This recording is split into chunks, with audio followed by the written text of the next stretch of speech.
میں صرف اتنا بتانا چاہتا ہوں کہ بہت پہلے کی بات ہے، اب وہاں پر جبل عمر ہے، اور جبل عمر پر وہاں اب ایک ہوٹل تعمیر ہو رہا ہے، سعودی عرب کا وہ علاقہ ہے۔ ایک آدمی رسول کریم صلی اللہ علیہ وسلم کے پاس آیا، اس نے آ کر کہا کہ یا رسول اللہ مجھ سے بہت بڑا گناہ ہو گیا۔ تو آپ نے فرمایا کب ہوا؟ لیکن اسلام لانے سے قبل ہوا۔ آپ نے فرمایا کہ ٹھیک ہے، اب تم اسلام لے آئے ہو، تمہارے سارے گناہ اللہ نے معاف کر دیے۔ اس نے کہا میری بات سن لیجیے رسول اللہ، میں آپ سے بات کرنا چاہتا ہوں، اپنے دل کا بوجھ ہلکا کرنا چاہتا ہوں۔ آپ نے کہا کہو تم کیا کہنا چاہتے ہو؟ اس نے کہا یا رسول اللہ میری ایک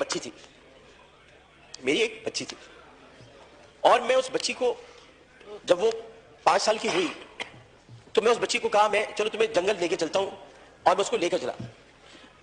جناب اسپیکر توجہ چاہوں گا، میں اس کو جنگل لے کر چلا۔ اب میں اس لیے لے کر چلا کیونکہ میری عزت پر حرف آ رہا تھا کہ میرے گھر بچی کیوں پیدا ہوئی۔ نبی کریم بہت غور سے سن رہے تھے، صحیح بخاری اور صحیح مسلم میں اس حدیث کو بیان کیا، ترمذی شریف میں بہت تفصیل کے ساتھ۔ تو انہوں نے بہت توجہ سے سنا اور کہنے لگا میں جنگل میں لے کے گیا، پھر میں نے گڑھا کھودا۔ گڑھا کھودنے کے بعد میں نے بچی سے کہا اس میں لیٹ جاؤ۔ اچھا جب میں گڑھا کھود رہا تھا تو یا رسول اللہ مجھے ایک بات یاد آئی کہ وہ کھودتے کھودتے مجھے پسینہ آنے لگا، تو اس نے اپنے چھوٹی سی چادر سے میرا پسینہ بھی صاف کیا، اور اس کے بعد میں نے اس بچی کو گڑھے میں ڈال دیا، اور پھر میں نے مٹی ڈالی تو عربی میں اسے مجھ سے کہا ترجمہ آپ کے سامنے پیش کروں، بابا میں مر جاؤں گی بابا، اور میں نے اس کو مار دیا۔ بہت دیر تک خاموشی حجر رسول میں رہی۔ اس نے دیکھا تو رسول کریم صلی اللہ علیہ وسلم رو رہے تھے، خاتم النبیین، سید المرسلین، شفیع المذنبین، انیس الغریبین، رحمت للعالمین، راحت العاشقین، مراد المشتاقین، شمس العارفین، سراج السالکین، مصباح المقربین، محب الفقراء والغرباء والیتام والمساکین۔ ہمیں سکھاتے ہو، ہم تو ختم نبوت کے محافظ، ہمیں سکھاتے ہو۔ سید الثقلین، نبی الحرمین، امام القبلتین، وسیلتنا فی الدارین، صاحب قاب قوسین، محبوب رب المشرقین ورب المغربین، جد الحسن والحسین، مولانا مولانا الثقلین، ابی القاسم محمد بن عبداللہ۔ پر درمیان میں نہ بولو، حدیث کے درمیان نہیں بولو۔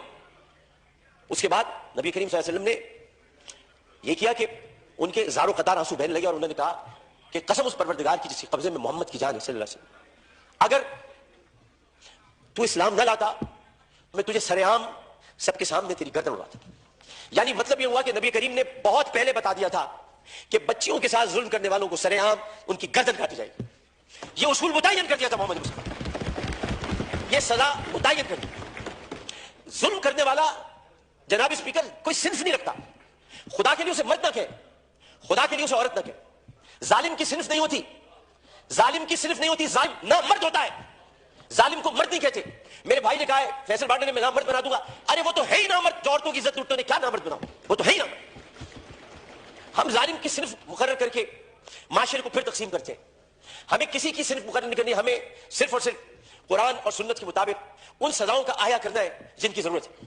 یہ واقعہ موٹر وے پر ہو یا حلقہ 245 کی کسی کچی گلی میں، اس میں یہ بحث ہی نہیں کرنی۔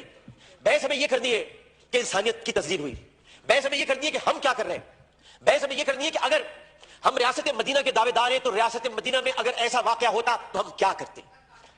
ہمیں یہ کرنا ہے، ہمیں قانون سازی کرنی ہے، ہمیں اسمبلی میں بیٹھ کر اس معاملے کو مل جل کر حل کرنا ہے۔ میں کسی کا بھی یہاں زیادہ وقت لینا نہیں چاہتا، میں بہت دل گرفتہ ہوں کیونکہ اس بچی کے گھر میں کوئی کمانے والا نہیں ہے۔ بنیر صاحب پختون گھرانہ تھا، پٹھان گھرانہ بیچارہ، جو وہاں کما رہے تھے۔ عمر صادق اس کا والد، بہت پیاری سی معصوم سی بچی تھی، ہر بچی معصوم ہوتی ہے، پیاری ہوتی ہے، لیکن جناب اس میں سوچیے ایک پختون فیملی کی بچی جو بڑے غیور ہوتے ہیں۔ میں اپنے تمام پختون بھائیوں سے کہتا ہوں، میں ان سے بڑی محبت کرتا ہوں، غیور قوم ہے، ایک عزت دار قوم ہے، جو آتے بھی ہیں عزت سے کمانے کے لیے، عزت سے جینے کے لیے، چاہے ان کے ساتھ خیبر پختونخوا میں ظلم ہو، چاہے کسی بھی حصے میں ہو، اور کسی بھی قوم کے ساتھ ہو۔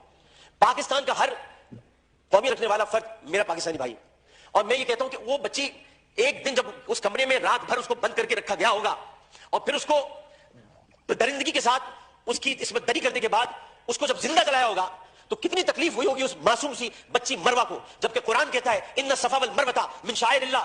جب اللہ نے دو پہاڑوں کو مروہ اور صفا کو عزت دے دی تو پھر ان کی عزت کیوں نہ اتاری جائے جنہوں نے پہاڑوں کے نام پر عزت دینے والے پروردگار کی پیدا کی ہوئی مروہ کو بے عزتی کے ساتھ اس کی عصمت دری کی، ان کی عزت کیوں نہ اتاری جائے، ان کی گردن کیوں نہ کاٹی جائے، ان کو سر عام پھانسی کیوں نہ دی جائے۔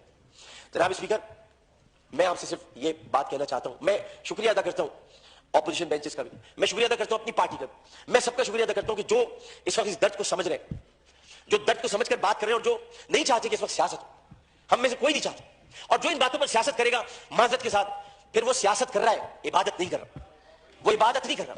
یہ اس وقت عبادت کا مرحلہ ہے، اور عبادت صرف 5 وقت پروردگار کے سامنے سر جھکانے کا نام نہیں ہے۔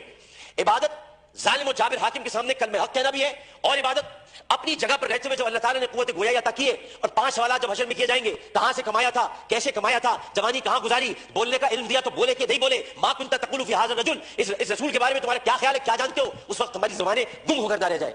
اس لیے ہمیں اپنی اپنی جگہ پر رہتے ہوئے اس کو عبادت سمجھ کر اپنا حق ادا کرنا ہے. میں اتنا کہنا چاہوں گا آخر میں, جناب اسپیکر, میں اس ایوان سے ہاتھ جوڑ کر مطالبہ کرتا ہوں, بحیثیت ان کا ساتھی, بحیثیت رکن قومی اسمبلی, انہی کا ساتھی, انہی کا بھائیوں, اپنی بہنوں کا بھائیوں, اپنے جو اپوزیشن والے ان کی بہنوں کے بھائیوں, صرف اتنا کہنا چاہتا ہوں کہ اس اسمبلی میں ہم پتہ نہیں کب رہے, کب تک رہے, کیا رہے, ہمیں نہیں پتا, لیکن ہم جتنے دن بھی رہے, یہ اسمبلی ایک تاریخ بن جائے کہ ہم نے, یہ اسمبلی نے قرارداد منظور کی تھی اور بل بنایا تھا کہ بچیوں کو میں ہر قتل کی بات ہے, بچیوں کی عصمت دری کرنے والوں کو سزائے موت دی جائے. شکریہ.